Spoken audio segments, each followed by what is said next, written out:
really don't know what to do at this point. I think I was supposed to turn around there. What I can do is show you how often I get fucking lost when I come to Lake Erie Metro Park. Every single time I pass the place I'm supposed to turn at. Every single time. I can never get here and do things correctly, ever.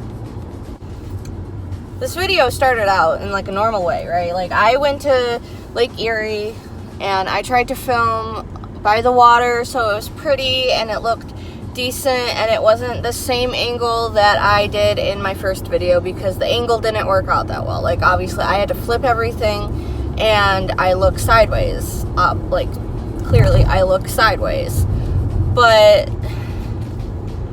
it didn't work. Even though there was nobody around and even though there was nothing that I should have been afraid of, I was afraid and I was scared that someone was gonna see me and think I was this weird fucking person and that I had no life, and or either they think I'm weird and obviously someone trying to film something, or they think I'm psychotic and they just like call the cops on me, which has not happened to me, but I've heard of it happening, so I'm not gonna risk that.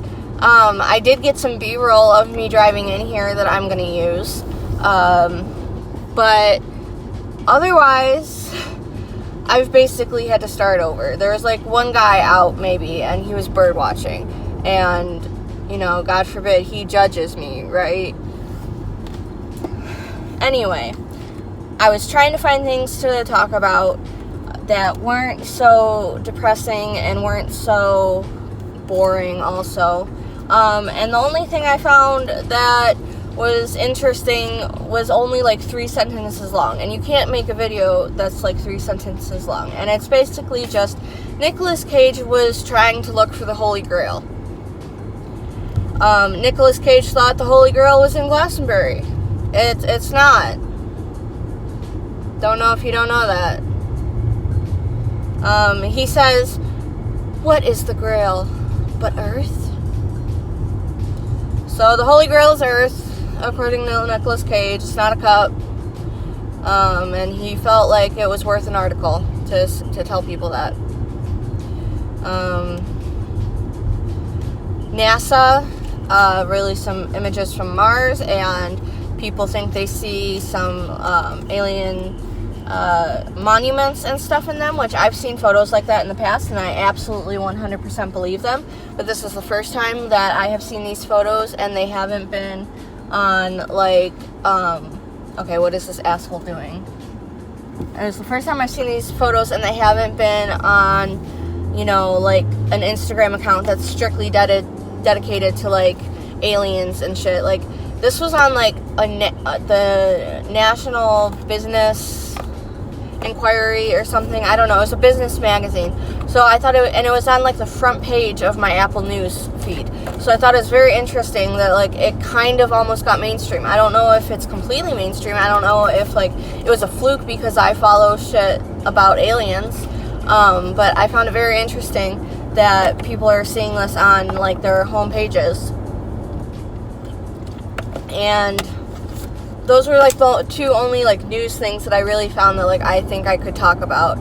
The rest of it came from the fact that on Friday I'm going on a date again with the same guy that I went on a date with on Sunday, and we're gonna go see Scary Stories to Tell in the Dark, which is a movie based on the book series by the same name that you probably read as a kid at some point, and it's just a bunch of like ghost stories and spooky stories that like you tell around a campfire when you're at summer camp, and they terrified every single 90s kid ever to be in existence.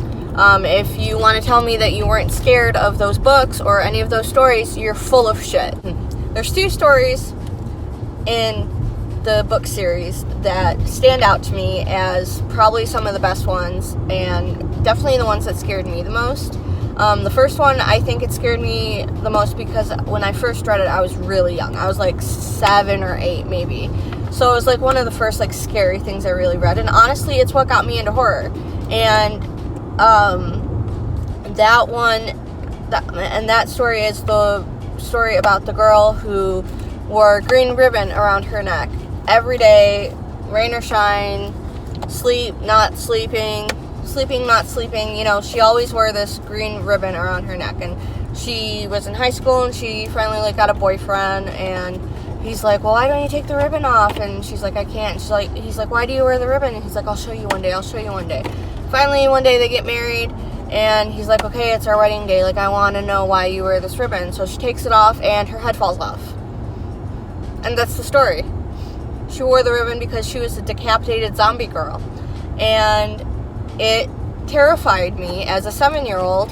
And I swear, if this story does not make some sort of appearance in this movie, I am going to personally go after the writer of the movie and be like, what were you thinking? Just, what were you thinking? Because I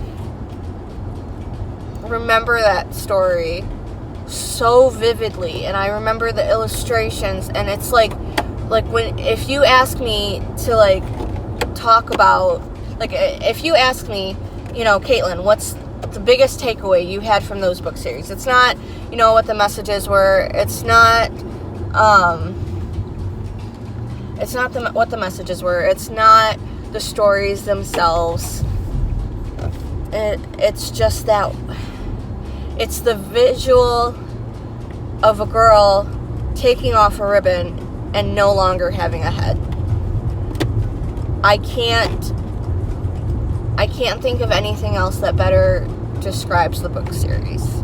The second story that really the second story that really got me as a kid and still sticks out in my brain is this story about a girl who was driving home. I can't remember if she was driving home from, like, a party, or if she was driving home from school, or, like, what it was. But she was driving home, and the semi came up, like, really close on her, and it kept shining its lights in her, you know, in her mirror, in her, you know, her back window, like, every couple of minutes, and it kept getting closer, and then it would shine them in, and it would honk, and she's like, what the hell is going on? And she started freaking out, and she just kept driving home, trying to ignore it, and it didn't work, and she pulls in, and the semi follows her home, and, you know, at this point, she is beyond freaking out, because she thinks she's probably gonna die. The guy gets out, and she, you know, flips out on him and is like, why are you following me? What do you want from me?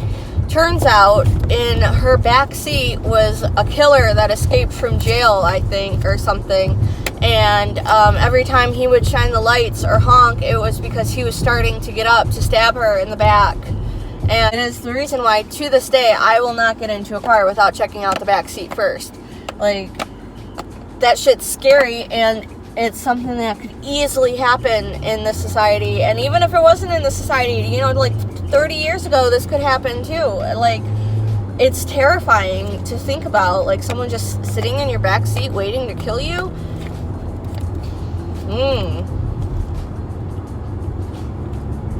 Absolutely terrifying.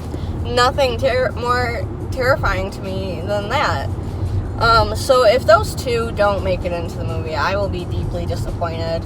I know, like, this movie's rated PG-13, so it's not going to be, you know, the scariest thing I've ever seen in my entire life, but I really don't know if, like, a movie based off of some children's horror books should be rated R in the first place. So, you know, maybe this will work out in their favor and it'll be a good thing, that it's not actually that scary. But the drawings in those books were terrifying, so I kind of hope the visuals echo those drawings.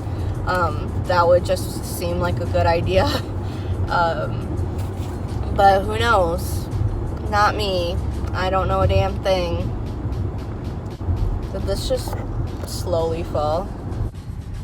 So I don't know at what point Arizona was just like, you know what, just having mangoes on the bottom of the can, you know, let's not do that anymore. Let's add some, you know, a skull and some feathers and a pattern.